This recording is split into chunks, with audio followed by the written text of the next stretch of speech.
So నిజంగానే మరి ఇప్పుడు శేఖర్ భాషకి మీకు మధ్య అంటే మీరు ఐ లవ్ యూ టీ పొడి ఆయన టక్మని ఐ లవ్ యూ అనేయడం దాన్ని ఎలా రిసీవ్ చేసుకున్నారు మీరు? ఫన్గా అంటున్నాడు కదా, నాకు భాష ఎప్పటి నుంచో తెలుసు కదా, నన్ను ఇంటర్వ్యూ చేసి తను చాలా ఫన్ పర్సన్ అది. హీ నెవర్ మీన్స్ ఇన్ ఆడవాళ్ళకి చాలా రెస్పెక్ట్ ఇస్తాడు తను, చాలా మంచోడు. మా బ్రదర్, మా తమ్ముడు, మా శేఖర్ భాష. సో తెలుస్తుంది కదా కెమిస్ట్రీ మేము ఎలా ఉన్నాం అన్నది. రెండో పర్సన్ ఆయన అయిపోయాడు. మేము ఇద్దరం బడ్డీస్కి వెళ్ళాం, బడ్డీస్కి బయటకు వచ్చాం. అదే ఇప్పుడు అందరు అంటున్నారు మీ ఇద్దరు ఏంటి భలే పంపించేశారు మీ ఇద్దరు నండి. కుట్రా గిట్రా ఏం లేదు, ఏమో మరి ఇవన్నీ మరి మనం మాట్లాడుకోలేము కదా.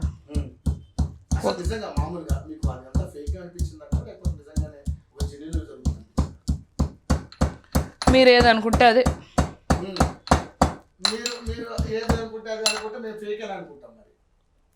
నేను నో కామెంట్స్ అంట. అలా ఏం లేదు, ఎందుకు ఊరికే ఏమో తను ఎలిమినేట్ అవ్వడం నాకు నచ్చలేదు. తను అంటాడు నేను సెల్ఫ్ నామినేట్ చేసుకున్నా నన్ను అంటాడు, నాకేం అర్థం కాదు. తనంత 1 వీక్లోనే బయటకు వచ్చేయాల్సిన అవసరం ఏంటో నాకు అర్థం కాల. తను సరే ఓకే ఏదైతే అది. ఏమో ఇంకా బిగ్ బాస్కి కొంచెం యూత్ లవ్ స్టోరీస్ కొద్దిగా పులిహార కలపడం అలాంటి బాగా చూస్తారు ఆడియన్స్. సో ఓట్ల పరంగా తక్కువ పడినాయి తనకి ఆదిత్య ఓం లీస్ట్లో ఉన్నారు అంటే ఓట్లు పరంగా అది మనం మ్యానిపులేట్ చేయటం కాదు, ఎండమూలకి వెళ్తుంది. సో తక్కువలో ఉన్నారంటే జనాలు కూడా ఈ లవ్ స్టోరీలు అయ్యి ఇష్టపడుతున్నారు.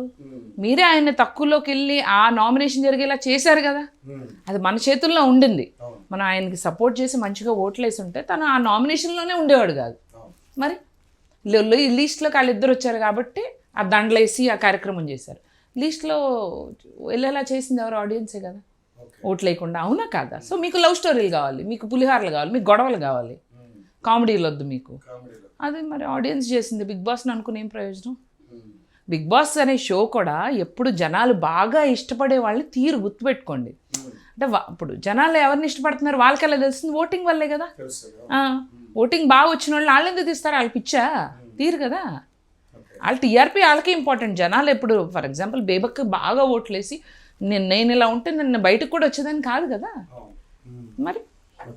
సో ఇష్టమైన పర్సన్ శేఖర్ భాష. సో షోన్ అనే బదులు జనాలు అనండి. నిజమే, మరి వాళ్ళు ఓట్లు పెట్టే కదండి. నన్ను కూడా అలాగే అనుకున్నారు. అన్ఫేర్ అన్నీ వచ్చే వాళ్ళందరినీ ఇంకా అన్ఫేర్ అంటానే ఉంటారు. అంటే గతంలో అంటే నేను ఎందుకు అడిగానంటే గతంలో బయటకు వచ్చినప్పుడు బిగ్ బాస్ అనేది ఒక అభూత కల్పన, అదంతా ముందే స్క్రిప్టెడ్ ఇలాంటి చాలా మంది చెప్పారు కంటెస్టెంట్లు, బయటకు వచ్చిన కంటెస్టెంట్. మీరట్ట ఎక్కువ కన్ఫ్యూజ్ అయితే షుగర్ బదులు ఉప్పేస్తా వేసే ఉంటాను.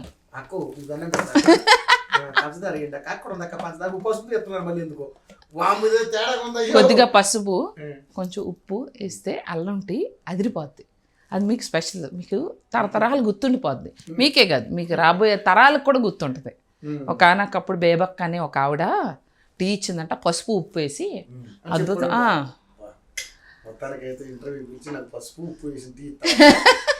పెట్టారు కదా ఇప్పుడే మిమ్మల్ని ఆనందంగా నేను ఎందుకో పొగుడుతున్నాను. అవును, ఆ చెవులో తెల్ల పొల్ల ఏంటది? కంపల్సరీ ఉండాలి. ఏంటది? అంటే మాకు కొంచెం ఇన్ఫర్మేషన్ వస్తుంటుంది అన్నమాట. అట్లా ఏ ఇన్ఫర్మేషన్? ఇది లైవా? ఇది లైవా? ఎందుకమ్మా నా జీవితంతో ఆడతారు? వాళ్ళు ఆడి నన్ను ఆ బిగ్ బాస్ హౌస్లో, మీరు ఆడి అమ్మ నేను ప్రశాంతంగా దోశ వేసుకుని తిని ఏదో టీ తాగి బతుకుతున్నా. ఓకే లాగిచ్చండి.